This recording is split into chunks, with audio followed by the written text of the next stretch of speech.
Hello everyone, welcome to class 7th. Today I am taking the chapter 2 of history.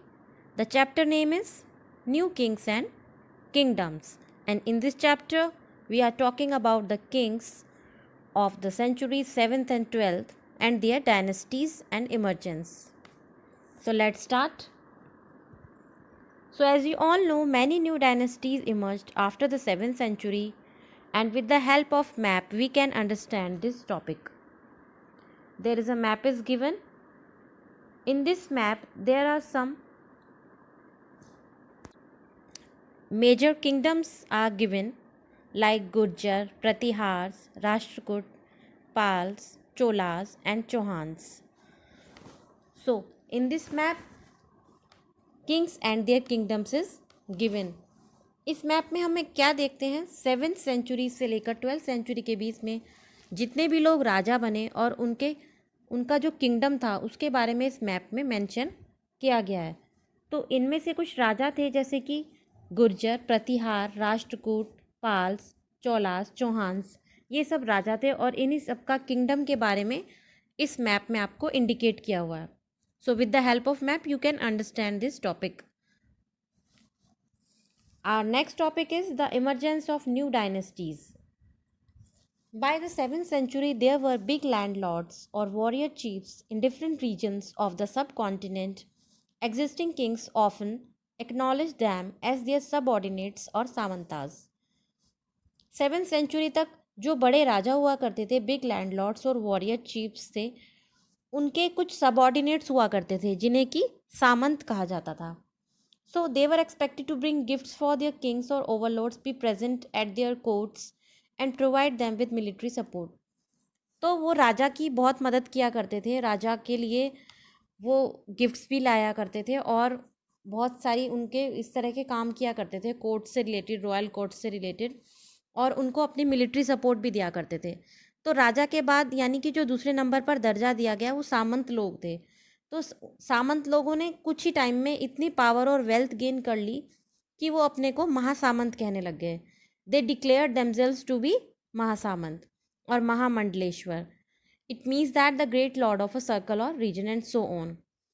So sometimes they asserted their independence from their overlords. So one such instance was that of the Rashtrakutas in the Deccan. Initially, they were subordinate to the Chalukyas of Karnataka. In the mid-8th century, Dantidurg, a Rashtrakud chief, overthrew his Chalukya overlord and performed a ritual called Hiranyagarbh, literally the golden worm. So, जैसा कि मैंने आपको बताया कि जो दूसरा दर्जा था राजा के बाद वो सामंत लोगों को दिया गया, तो धीरे धीरे उन्हें पावर और वेल्थ मिलने लगी तो अपने को वो महासामंत कहने लगे. तो इसी तरह से दक्कन में राष्ट्रकूट थे जो उन्होंने अपने सबऑर्डिनेट बनाया हुआ था चालुक्यास को. सो मिड 8th सेंचुरी में दंतदुर्ग नाम का एक राष्ट्रकूट चीफ था जिसने कि अपना चालुक्य ओवरथ्रू किया और एक रिचुअल उन्होंने जिसे कि हिरण्यगर्भ कहा जाता था, लिटरली द गोल्डन वॉर्म. When the ritual was performed with the help of Brahmins, it was thought to lead to the rebirth of the sacrificer as a Kshatriya even if he was not one by birth.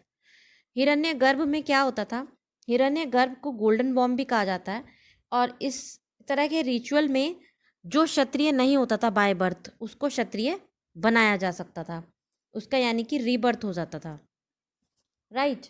In other cases, men from enterprising families used their military skills to carve out kingdoms. For instance, the Kadam Mayurashram and the Gurjar Pratihar Harichand were Brahmins who gave up their traditional professions and took to arms, successfully establishing kingdoms in Karnataka and Rajasthan respectively.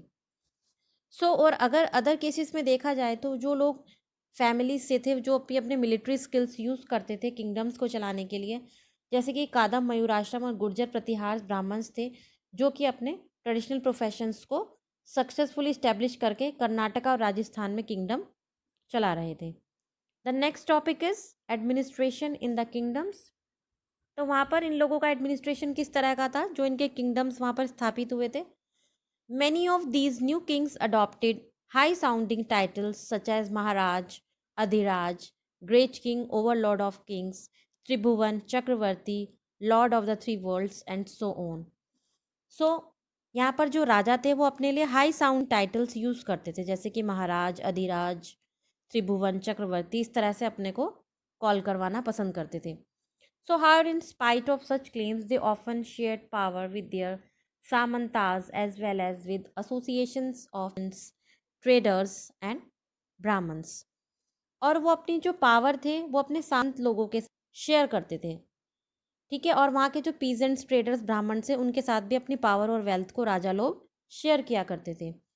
So, in each of these states, resources were obtained from the producers, that is, peasants, cattle keepers, artisans, who were often persuaded or compelled to surrender part of what they produced.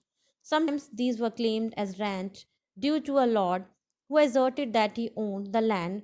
Revenue was also collected from traders. So, इन सब हर state में वहाँ पर resources obtain किए जाते थे producer से. Like resources हमें किससे मिलते हैं? पीजेंट्स से, कैटल कीपर्स और आर्टिसन लोगों से जो भी पार्ट मिलता था. और बाकी जो उनका लैंड के ऊपर जो रेवेन्यू कलेक्ट होता है, जो टैक्स कलेक्ट होता है, उसको वो रेंट कहा करते थे और उसको कलेक्ट किया कर सकते थे. So these resources were used to finance the king's establishment as well as for the construction of temples and forts. They were also used to fight wars, which were in turn expected to lead to the question of wealth in the form of plunder and access to land as well as trade routes.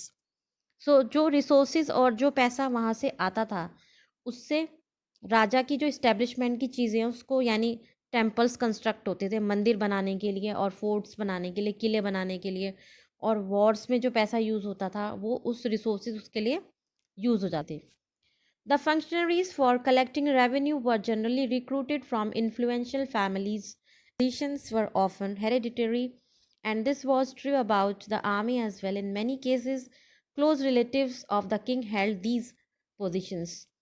तो in this form क्या होता था? राजा के जो close relatives हुआ करते थे या जो राजा के वेल नोन लोग हुआ करते थे उन्हीं को ऊंची पोजीशंस दिया करते थे.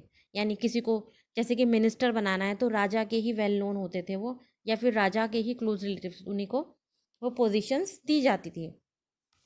Okay, right. So next topic है given 400 taxes. In this type of tax, the inscriptions of the Cholas who ruled in Tamil Nadu referred to more than 400 terms for different kinds of taxes. The most frequently mentioned tax is Veti, taken not in cash but in the form of forced labor, and Kadamai or land revenue. ये इस तरह का tax था जो कि चोलाज उस time पर जो रूल कर रहे थे तमिलनाडु में, उन्होंने 400 टर्म्स का एक और डिफरेंट काइंड्स के 400 तरीके के टैक्सेस लगाए हुए थे. जिसमें कि एक टैक्स था जिसे कि वेटी कहा जाता था. उस टैक्स में कैश नहीं लिया जाता था लेकिन लोगों से फोर्स लेबर कराया जाता था, उनसे ज़बरदस्ती काम कराया जाता था, जिसे कि ये लोग कादमाई भी बोलते थे और लैंड रेवेन्यू भी उसे बोला जाता था. तो देयर वर ऑल्सो टैक्सेस और thatching the house, the use of a ladder to climb palm trees, cess on successions to the family property etcetera. Right. तो इस तरह के टैक्स में उनसे कैश ना लेकर के दूसरे फॉर्म में काम लिया जाता था. राइट. हमारा प्रशस्तीज एंड लैंड ग्रांट्स. तो व्हाट इज प्रशस्तीज? प्रशस्तीज किसे कहा जा रहा है यहाँ पे? प्रशस्तीज contain details that may not be literally true but they tell us how rulers wanted to depict themselves as valiant, victorious warriors. For example, these were composed by learned Brahmins who occasionally helped in the administration. तो यहाँ पर हम प्रशस्तीज के बारे में बात कर रहे हैं. प्रशस्तीज एक कॉपर की प्लेट पर this is a set of copper plates recording a grant of land made by a ruler in the 9th century, written partly in Sanskrit and other regional languages. Right. So kings often rewarded Brahmins by grants of land. This was recorded on copper plates which were given to those who received the land. प्रशस्तीज जो कि land receive करता था उसको एक प्रशस्ति दी जाती है. प्रशस्ति क्या होती थी मैं आपको इसके बारे में बताना चाहती हूँ. प्रशस्तीज एक कॉपर की प्लेट पे कुछ लिखा होता था जो कि जनरली अगर आप पढ़ेंगे या आप तो आपको समझ नहीं आएगा. वो संस्कृत या अदर लैंग्वेजेस में लिखा होता था. उसमें राजा की अचीवमेंट्स के बारे में, यानी कि राजा ने कौन कौन से राज्य जीते, उसकी विक्ट्री के बारे में, और उसके यानी प्रशंसा भरे शब्द उस पर लिखे होते थे प्रशस्ति पे. ठीक है, और वो कॉपर प्लेट पे, और उनको वो जो भी लोग लैंड रिसीव करते थे उनको साथ में एक प्रशस्ति दी जाती थी। जैसे कि यहाँ पर एक एग्जाम्पल है, the there is a box is given the achievements of Naga Bhatta. So many rulers described their achievements in Prashastis. You read about the Prashasti of the Gupta ruler Samudragupta last year.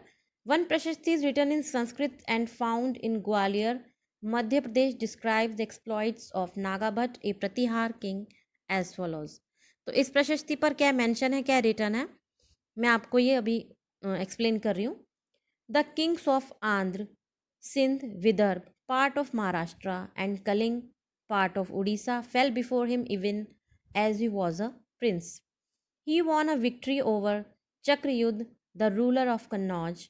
He defeated the king of Wang, part of Bengal, Anartha, part of Gujarat, Malwa, part of Madhya Pradesh, Kirta forest peoples, Turushka, Turks, Vasmase, both kingdoms in North India. तो इस प्रशस्ति में क्या mention है, नागाभट्ट राजा की achievements के बारे में मेंशन है. तो ये प्रशस्ति वहाँ पर लैंड ग्रांट्स में लोगों को दी जाती थी, right. So I hope you all understand these topics carefully. So please watch this video very carefully to understand all the topics. So for the next interesting topics, we will meet in the next class. Till then, bye bye and take care.